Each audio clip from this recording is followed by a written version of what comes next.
Cricket ಅಭಿಮಾನಿಗಳಿಗೆ ಭರ್ಜರಿ ಸಿಹಿ ಸುದ್ದಿ ಸಿಗುವ ಲಕ್ಷಣಗಳು ಕಾಣಿಸ್ತಾ ಇದೆ. ಐಪಿಎಲ್, ಬಿಬಿಎಲ್ ಹಾಗೆ ಪಿಎಸ್ಎಲ್, SA20 ಸೇರಿದಂತೆ ವಿಶ್ವದ ಪ್ರಮುಖ T20 ಫ್ರಾಂಚೈಸಿ ಲೀಗ್ಗಳ ಚಾಂಪಿಯನ್ ತಂಡಗಳು ಒಂದೇ ವೇದಿಕೆಯಲ್ಲಿ ಸೆಣಸಾಡುವ ದಿನಗಳು ದೂರ ಇಲ್ಲ. ಫುಟ್ಬಾಲ್ನ ಕ್ಲಬ್ ವರ್ಲ್ಡ್ ಕಪ್ ಮಾದರಿಯಲ್ಲಿ ಹೊಸ ಟೂರ್ನಿಯನ್ನ ಆಯೋಜಿಸೋಕೆ ಅಂತಾರಾಷ್ಟ್ರೀಯ ಕ್ರಿಕೆಟ್ ಮಂಡಳಿ ಅಂದ್ರೆ ICC ಗಂಭೀರ ಚಿಂತನೆಯನ್ನ ನಡೆಸಿದೆ. ಜಾಗತಿಕ ಕ್ರಿಕೆಟ್ನಲ್ಲಿ ಫ್ರಾಂಚೈಸಿ ಲೀಗ್ಗಳ ಜನಪ್ರಿಯತೆ ವರ್ಷದಿಂದ ವರ್ಷಕ್ಕೆ ಹೆಚ್ಚುತ್ತಲೇ ಬರುತ್ತಿದೆ. ಈ ಬೆಳವಣಿಗೆಗಳನ್ನ ಗಮನದಲ್ಲಿ ಇಟ್ಕೊಂಡು ICC ಹೊಸ ಮಹತ್ವಾಕಾಂಕ್ಷೆಯ ಯೋಜನೆಗೆ ಮುಂದಾಗಿದೆ. ವಿಶ್ವದ ಪ್ರಮುಖ T20 ಲೀಗ್ಗಳ ಚಾಂಪಿಯನ್ ತಂಡಗಳನ್ನು ಒಂದೇ ಟೂರ್ನಿಯಲ್ಲಿ ಮುಖಾಮುಖಿ ಮಾಡುವ ವರ್ಲ್ಡ್ ಕ್ಲಬ್ T20 ಚಾಂಪಿಯನ್ಶಿಪ್ ಆಯೋಜಿಸೋಕೆ ಸದ್ಯ ICC ಯೋಜನೆಯನ್ನು ರೂಪಿಸ್ತಾ ಇದೆ.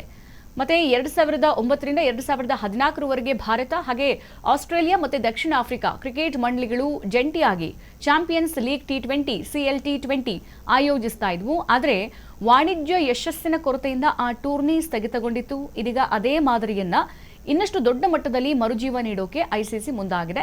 ಪ್ರಸ್ತಾವಿತ ಟೂರ್ನಿಯಲ್ಲಿ ಭಾರತದ IPL ಹಾಗೆ ಆಸ್ಟ್ರೇಲಿಯಾದ ಬಿಗ್ ಬ್ಯಾಶ್ ಲೀಗ್ ಮತ್ತೆ ಪಾಕಿಸ್ತಾನದ PSL, ದಕ್ಷಿಣ ಆಫ್ರಿಕಾದ SA20 ಹಾಗೆ ಇಂಗ್ಲೆಂಡ್ನ ದಿ 100 ಸೇರಿದಂತೆ ವಿಶ್ವದ ಪ್ರಮುಖ T20 ಲೀಗ್ಗಳ ಚಾಂಪಿಯನ್ ತಂಡಗಳು ಭಾಗವಹಿಸುವಂತಹ ಸಾಧ್ಯತೆ ಇದೆ. ಈ ಟೂರ್ನಿ ಯಾವುದೇ ಅಂತಾರಾಷ್ಟ್ರೀಯ ಸರಣಿಗಳಿಗೆ ಅಡ್ಡಿಯಾಗದಂತೆ ಕ್ರಿಕೆಟ್ ಕ್ಯಾಲೆಂಡರ್ನಲ್ಲಿ ಪ್ರತ್ಯೇಕ ವಿಂಡೋ ಸೃಷ್ಟಿಸೋಕೆ ICC ಈಗ ಚಿಂತನೆ ನಡೆಸಿದೆ.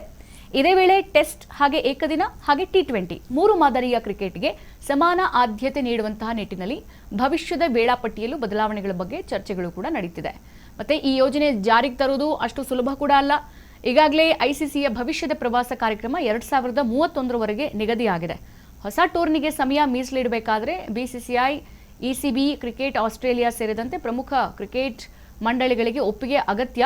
ಮತ್ತೆ ಆಟಗಾರರ ಲಭ್ಯತೆ ಮತ್ತು ವಿವಿಧ ಫ್ರಾಂಚೈಸಿ ಲೀಗ್ಗಳ ವೇಳಾಪಟ್ಟಿಯನ್ನು ಸಮನ್ವಯಗೊಳಿಸುವುದು ಕೂಡ ICC ಮುಂದಿರುವಂತಹ ದೊಡ್ಡ ಸವಾಲಾಗಿದೆ.